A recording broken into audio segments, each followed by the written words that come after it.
So हामीले योभन्दा अगाडिको भिडियोमा अर्थमेटिक सिक्वेन्स एन्ड सिरिजको केही कुराहरू जानेर हामीले केही एक्सर्साइज पनि गरेको थियौँ र अब यो भिडियोमा हामीले त्यसबाटै कन्टिन्यू एक्सर्साइजहरूलाई लानेछौँ। अगाडि एक दुईवटा क्वेसन जुन बाँकी रहेको थियो त्यसलाई हामी हेर्नेछौँ र अहिले चाहिँ हाम्रो नयाँ क्वेसन जुन हामीले त्यति बेला गरेको थियौँ र त्यो बाहेक अलिकति फाल्टै क्वेसन यहाँ आएको छ। हेरौँ अब question. The nth term of the series 16 plus 14 plus 12 plus ... so on and 22 plus 19 plus 16 plus ... are still find n भनेर क्वेसनले भनेको छ हामीलाई। यहाँ के छ भन्दाखेरि हामीलाई एउटा n टर्म चाहिँ के भनेको छ भन्दाखेरि एउटा n टर्म चाहिँ एउटा सिरिजको यो दुईटा सिरिज जुन छ एउटा 16 plus 14 plus 12 हुँदै गएको एउटा सिरिज रहेछ र अर्को 22 19 16 प्लस हुँदै गएको अर्को सिरिज रहेछ। यो दुईटा सिरिजको nth टर्म चाहिँ सेम हुन्छ भनेर भनेको छ। भनेपछि यो सेम हुन्छ अरे अनि सेम हुन्छ भने त्यति बेला n लाई भेटाउ भनेको छ। के गर्ने हामीले भन्दाखेरि सिम्पल कुरा दुईटाको सुरुमा nth टर्म निकाल्ने अनि nth टर्म निकालिसकेपछि त्यो दुईटालाई इक्वल गर्ने सेम भनेको बराबर हुन्छ इक्वल गर्ने त्यसलाई सल्भ गर्यो भने हाम्रो सायद n को भ्यालु आउँछ होला। Let's do it. ओके, यसलाई सल्भ गरौँ अब।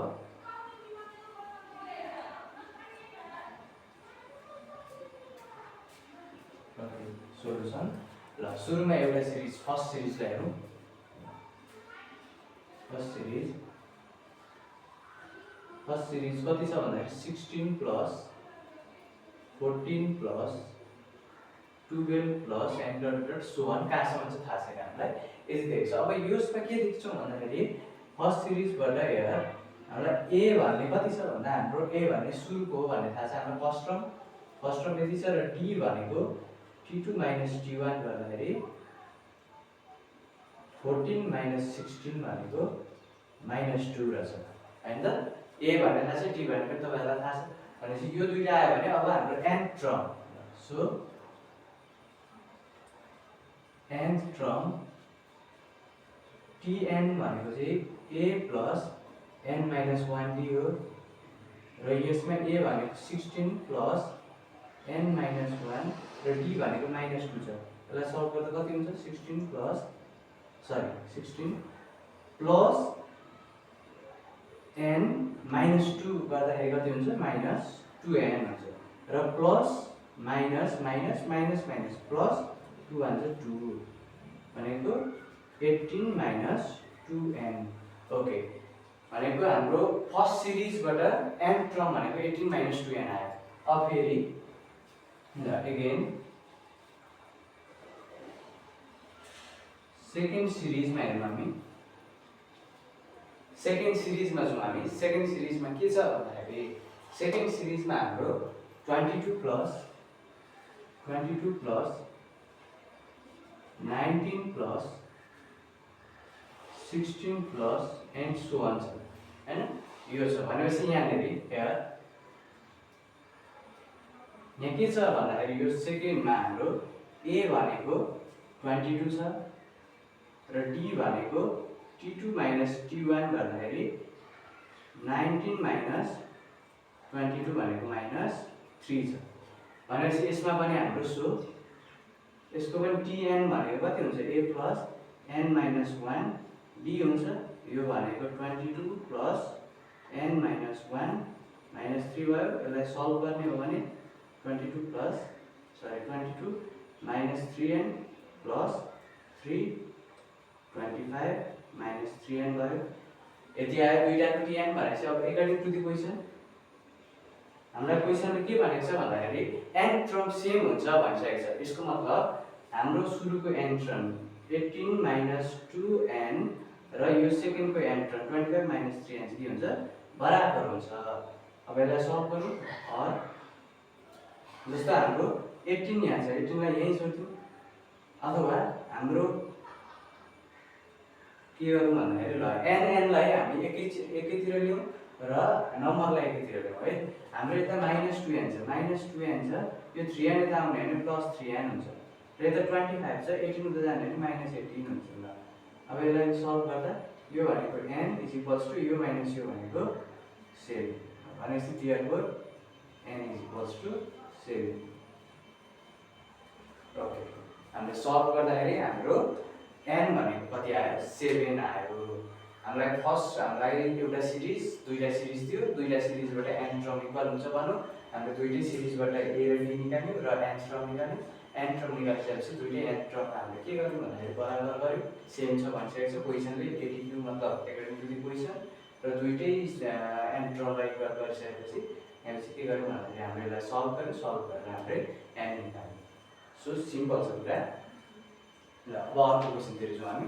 यहाँ अब नयाँ क्वेसनतिर जाउँ र क्वेसनले के भनेको छ भन्दा divide 21 into 3 parts in arithmetic sequence or series जे भने पनि such that sum of their square is 155 भनेको छ। यहाँ के भन्नु भन्दाखेरि 21 भन्ने कुनै एउटा नम्बरलाई चाहिँ है 21 भन्ने नम्बरलाई चाहिँ तीनटा पार्टमा डिभाइड गर्ने अरे। अनि डिभाइड गरिसक्दाखेरि त्यसलाई चाहिँ कसरी डिभाइड गर्ने अरे भन्दाखेरि त्यो तीनटा नम्बरको प्रोडक्ट गर्यो भने अथवा त्यो तीनटा नम्बरको स्क्वायरको प्रोडक्ट गर्ने हो भने त्यसलाई त्यसको एन्सर कति आउनु पर्यो भन्दा 155 आउनु पर्यो अरे भनेर भनेको छ है। सो अब यसलाई तिमीहरूले कसरी सल्भ गर्ने भन्दाखेरि एउटा सिम्पल तरिका, एउटा सिम्पल प्रोसेस के हो भन्दाखेरि तिमीहरूले कुनै पनि एउटा नम्बरलाई डिभाइड गरेर माने तीनटा टुक्रामा पाड्यो, जस्तै एउटा स्याउलाई नै भन्नुभयो, एउटा स्याउलाई नै तिमीहरूले तीन टुक्रामा पाड्यो भने त्यो तीन टुक्रालाई जोड्दाखेरि फेरि त्यही किसिमको स्याउ हुन्छ नि त।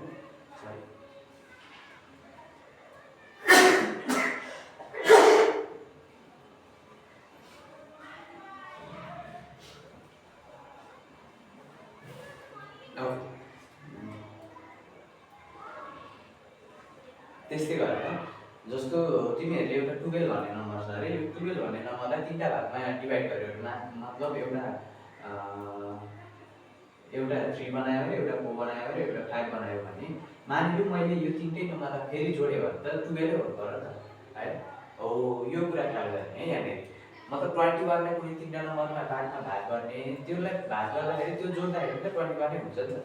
भनेपछि सुरुमा भाग गरेको नम्बरहरू लेख्ने तीनटा नम्बरलाई लेट गर्ने अनि फेरि त्यही तीनटा नम्बर जोडेर 21 हुन्छ भन्ने, अनि भनेर त्योबाट एउटा इक्वेसन बनाउने, अनि इक्वेसन बनाएर फेरि क्वेसनले अर्को हामीलाई कुरा के दिएको छ भन्दाखेरि त्यो त्यही डिभाइड गरेको पार्टहरूको स्क्वायरलाई चाहिँ त्यो डिभाइड गरेको पार्टहरू पनि स्क्वायरलाई चाहिँ सल्भ गर्यो भने यति हुन्छ भने अनि त्यसपछि सल्भ गर्ने।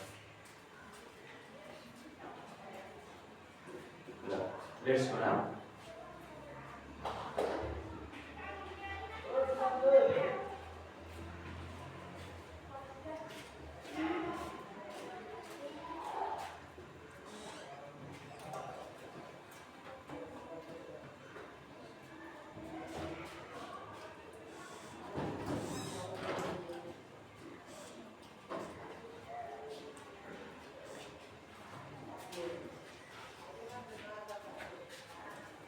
ओके, अब यहाँ थोरै बुझ तिमीहरू के बुझ भन्दाखेरि यहाँनिर तिमीहरूले तीनटा पार्ट्समा डिभाइड गर्दाखेरि चाहे जहिलेसुकै डिभाइड गरेर भनौँ भने तिमीहरूले तीनटा पार्ट भनेको दिएको छैन या केही भनेको छैन भने तिमीहरूले फर्स्ट टर्म सेकेन्ड टर्म र थर्ड टर्ममा डिभाइड गर्ने। हामीले फर्स्ट टर्म हाम्रो जहिले पनि ए हुन्छ, सेकेन्ड टर्म a + d हुन्छ र थर्ड टर्म a + 2d हुन्छ भन्ने तिमीहरूलाई थाहा छ।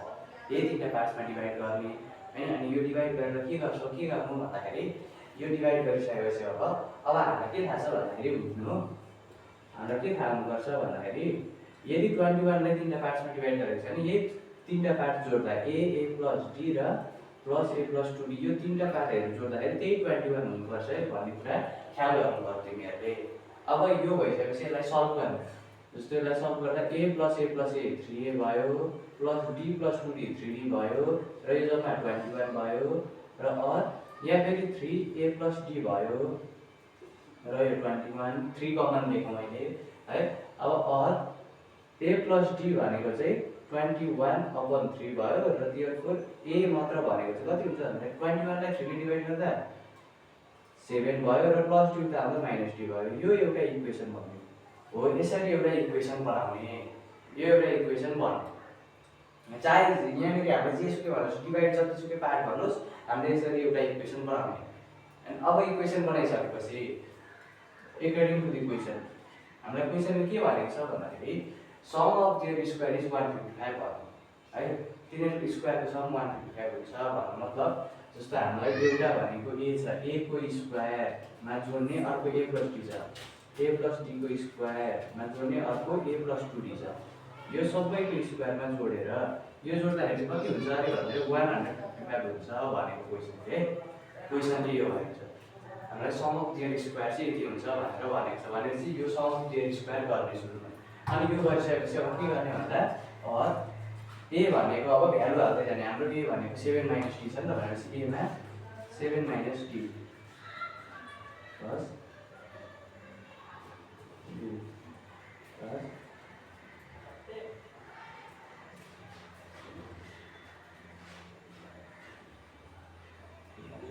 यति हुन्छ हैन। अब मैले यहाँ के गरेँ भन्दाखेरि यहाँनिर के गरेँ ए मा ए को भ्यालु हाले बस ए को भ्यालु 7 - d छ त्यही यहाँनिर हाल्दै हाल्दै गयो ए भएको ठाउँमा त्यति नै अरु केही गरेको छैन। अब यहाँनिर काट्नु पार्ने यहाँ सल्भ गर्ने तिमीहरुको यहाँ डी काट्यो अरु कहीँ काटेको छैन यहाँ भनेपछि 7 - d को होल स्क्वायर भनेको a - b को फर्मुला लगाउने a - b को होल स्क्वायर को फर्मुला लगाउँदाखेरि a स्क्वायर भनेको 49 - 14d प्लस b स्क्वायर यो a square - 2ab plus b square plus 49 7 b square 49 यो 7 माइनस यो भनेको कति भन्छ 7 प्लस d को होल स्क्वायर भन्छ यो 7 - d प्लस 2d भनेको 7 - 7 प्लस d को whole square is equals to 155 यहाँनिर चाहिँ सल्भ गर्नु हामी के हुन्छ यहाँ 49 प्लस 49 भन्छ है यहाँ 49 यहाँ 49 प्लस 49 भनेको कति हो 40 80 89 97 है 98 के सर एकछिन गर्नु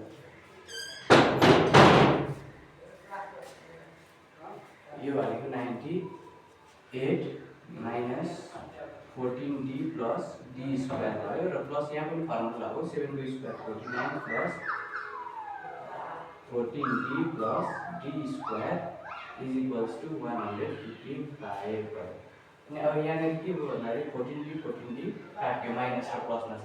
अब अरु सल्भ गर्दा के भयो भन्दाखेरि फर 98 चाहिँ यहाँ प्लस 49 छ है 98 र 49 जोड्दाखेरि 90 भएको अनि 100 भएको 130 139 147 भयो 147 भयो यो जोड्दा अनि प्लस d स्क्वायर भनेको plus 2d square is equals to 155 भयो। यति आयो। अब यसलाई अझै सल्भ गरौँ।